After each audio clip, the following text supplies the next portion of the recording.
So again, I'm starting from the outside space with my De La Riva. I understand that I need to get this arm to overhook around the back of Patrick's calf, okay? But right now, I can see that the back of my leg is very tight to his shin. There's no space available. I can't feed this through.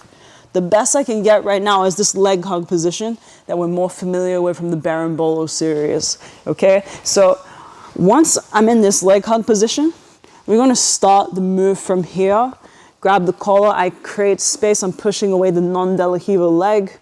From here, again, using the support of the collar, because see how the nature of the push and pull, I can use my fist to push Patrick away or pull, right? But as I pull him, usually the nature of pulling him means that he's gonna try and react. Either he's gonna try and break my grip or he's gonna try and pull back. In this moment where he pulls away, this gives me the time to hip escape and already think about how I'm gonna feed my arm towards the inside space of my thigh.